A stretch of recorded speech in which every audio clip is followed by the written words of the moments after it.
Magandang hapon sa inyong lahat. Ito po si Herbert Curia, author, promoter ng The Critics Promotion. Ang ating boses at konstruktibong kritisismo, opinyon, komentaryo at konsultasyon sa linyong ito. Kakibat ng pananalig sa ating banal na Panginoon Diyos, banal na Panginoon Kristo at gabay ng kaliwan ng Galibanal na Santa Maria, ay hinggil sa issue ng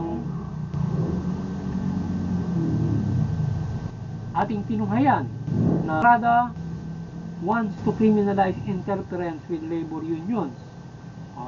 Support Senator Estrada Senate Bill 2375. So ito ang ating tinunghayang topic na nais ni Senator Estrada ng batas para protektahan yung mga union hinggil doon sa mga umi-interfere diyan, particular siguro yung mga parang nangre-renta, gano'n, yung interrogate sa kanila.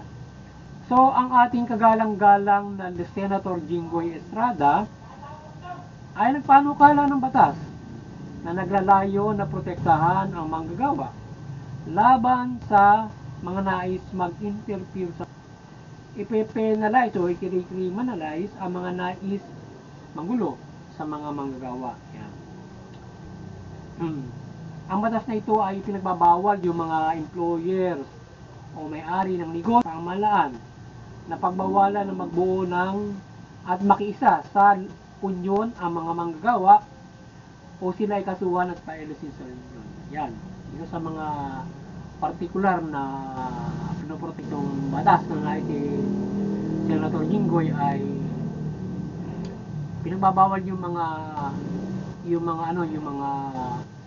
kumpanya, yung pamahalaan na yung mga tao, yung mga o trabahador magbuo ng union o makiisa yung mga manggagawa para magkaroon sila ng union. Halimbawa, may union, hindi dapat ipagbawal na siya sumali or magbuo sila. Yan. At hindi rin dapat na halimbawa ikaw i-encourage na umalis ka doon sa union or else ikaw ay kakasuhan kapag sumali ka sa union. Yan. Diba yung government, kapag may union ka, kakasuhan ka. Yan. Yun yung mga ibang mga ginagawa na parang kinakawingan nila ng masamang gawain ng mga union o yung kagaya nga na parang nilebenta na derogate like that, tapos kakasuhan or else bubuwagin. So ang batas na ito ay pinagbabawal ang mga at ipinagbabawal sa batas na ito ang pag-interrogate sa mga manggagawang may union sa union nila, etc. Alamin ang anuman sa kanila, yung mga personal na data ng mga member ng union. So ang sino mang tao na gagawa ng nasabing pinagbabawal na bawal ng proposed law ay makukulong o magbubulta. Yan. Pinagbabawal na naman interrogate yung mga union, hingil doon sa union. Diba, yung interrogate yung isang mga leader doon, miyembro, tungkol doon sa union, or else, sila parang i-profiling yung mga miyembro, ipagbabawal. Kapag pinrofile sila, interrogate sila, at kagaya nung isa pang yung nauna sinasabi, banggit, ay pinagbabawal nyo, makukulong sila at saka magbubulta yung mga gagawang tao nyo, nasa kamalaan man, nasa kumpanya man, or any other else na maaaring gumawa niyan for the sake of others or for themselves. Yan, o lumalaban sa mga union. Ngayon, ang The Critics Promotions at yung ating People's Anti-Crimes Promotions, yung anti-criminality promotion natin, ay mariing sumusuporta sa mabuting pamamahala, atas na hustisya at karapatan tao. At isyong ito ng Proposed Senate Bill 2735 ay ating mariing sinusuportahan ito at ating boses sa sambayan ng Pilipino mula magagawa na sustahan ang batas na ito upang maprotektahan ang mga gawa laban sa mga manggugulo sa kanilang union, kagaya ng rentaling siguro yan. So, suportahan ang manggagawa yan ng lipunan Pilipino yung pagprotekta ni Senator Jinggoy sa mga manggagawa. So, na maprotektahan nila ito. Yan, particular siguro yung maaring makapoprotekta laban din sa mga nagre-rentag sa pamahalaan at mga kumpanya na ayaw na magkaroon ng union yung kanilang mga companies. Yan. So, yung batas na yan, ipoprotekta nila from them. Parang in-enhance niyan yung labor law na pumoprotekta sa mga manggagawa. Yan.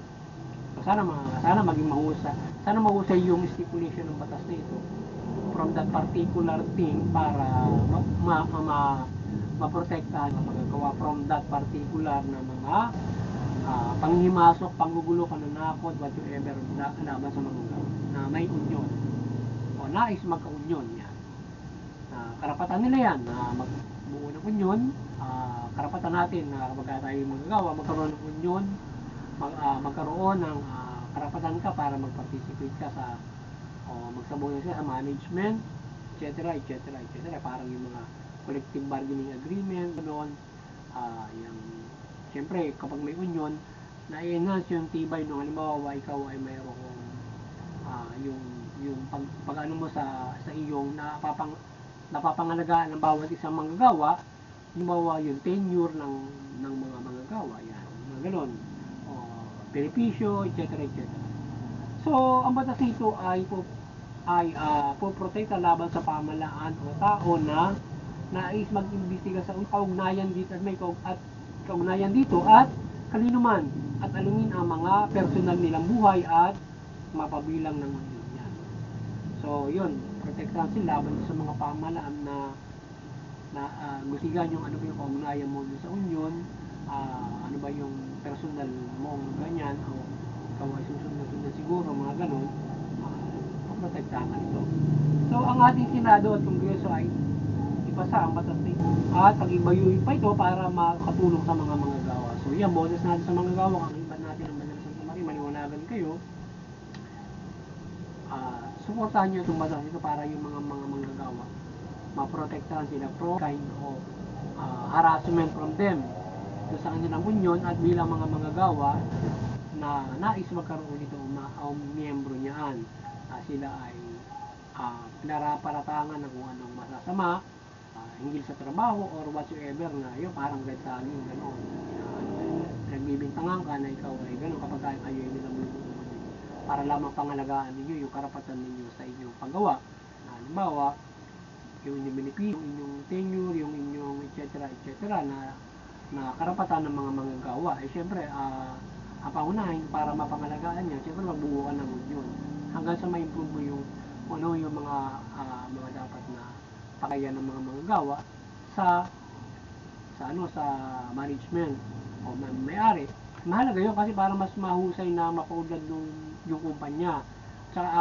Lalo na mapag-uusapan nila doon kung umuunlad yung kumpanya, siyempre lalo na yung increase, pagpapatupad noong yung salaring na pinapatupad ng gobyerno, di ba? Yung isang kumpanya, the government is implementing the salary, alam mo sinunod, so yun mag-demand o whatsoever na karapatan na magagawa ng union para doon sa kumpanya. Dapat yung mga kumpanya ay marunong sa ganyan. So payagan nila magkaroon ng union at magkaroon ng sila ng mahusay na ugnay para mas lalong umunlad yung company. Kasi yung ibang kumpanya ayaw ng union kasi syempre gusto nila masulong nila yung kita ng kumpanya na hanggang doon lang. Ba, ikaw kumigil o sasapat na sa yung sahod na yan. Bakit? Bibigyan ka po ito. Diba? So iba kasi syempre yung mga manggagawa. Yung iba ayaw magbigyan ng benepisyo, mga increase, mga iba't ibang mga incentives. Dahil na kung commit sila yung company, halimbawa, subuhin sila, dagod, ang wage, yung mga benepisyo, yung environment ng pagtatrabaho mo. So, yung iba kasi ay syempre kagastusan, gusto na income na income. Yung, parang pagka exhausted yung kalabaw mo, bahala ka sa buhay mo. Dapat inaalagaan yung manggagawa para sila ay patuloy na magpakilabangan kayo para sa kaunlaran. Mapabuhay sila, makapamuhay ka rin. Hindi yung manggagawa kapag gamit na gamit sa'yo, yun, wala na, di ba? So, dapat fair para makapamuhay din sila ng maayos. Hindi parang alipin mo lang. Kasi parang kaya nga binabansagan yung ating basa na meron tayong semi-feudal na lipunan Dahil pagdating din sa ganitong klase ng usapin ng paggawa, ay para ka ding alipin kasi mababa na yung sahod mo, hindi pa maganda yung environment mo sa pagtatrabaho mo, o wala kang benepisyo, mga ganun mga bagay na halimbawa ay hindi na ibigay ng isang kumpanya. Usually dapat kasi ang ating mga companies pag nagtap dyan ay dapat kasama sa iyong budget, kasama sa iyong kapital, yung pagpapasahod mo at benepisyo na ibibigay mo sa empleyado mo. At siyempre, may proforma yan eh. Kaya nga dapat pag nagtatayo ng kumpanya na alam mo na, halimbawa, lahat ibibigay mo, alam mo yung kita mo na dapat pagka ganito, na alam mo kung anong produksyon mo. So, may bibigay mo benepisyo, etc. etc. So, yung ating Senado at yung Kongreso, yan, ibasa yung batas na yan. So, we pray God bless the law for the workers. Sana mabasa ito, maprotektahan yung mga manggagawa na magkaroon ng union at from any harassment to them from the company itself at doon sa mga pamahalaan na baka pinagbibintangan sila. Kaya ka nag-union, baka ikaw ay ganyan. Diba? So, muli, maliwanagan ang buong Pilipinas, ang Pilipinas mula pamahalaan ng mga Pilipino.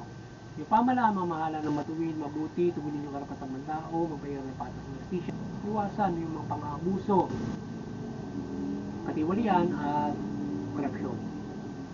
Yung ating ang mamamayan naman, sumunod sa pamahalaan, iwasan yung paglaban sa mamahalaan at paglabag sa batas, portahan yung buting mamahala, karapatan ng tao, magbayar ng patas ng justisya. Sa gayon, makapamumuhay ang lahat ng patas sa lipunang ito mapayapa at maunlad. At hindi sila makapananampalataya sa Panginoon Diyos ng mapayapa at maunlad. At hindi yung magulo at naghihirap ang bawat isa. So medyo mabigat yun na pag tayo nananampalataya ng ganoon. Ngayon kailangan natin magsakripisyo, magtiis para masunod natin ang kalooban ng Diyos. Ngayon, kung bagaan tayo makapananampalataya sa pamamagitan ng gagawin natin na pagtupad niya yan, mula sa pagtupad ng kalooban ng Panginoon Diyos, magaan ang ating pananampalataya. Hindi yun. So muli magandang hapon sa inyo. Sana nakapagsubukan sa naman ang critics promotions ng konstruktibong kritisismo, opinion, komentaryo at konsultasyon.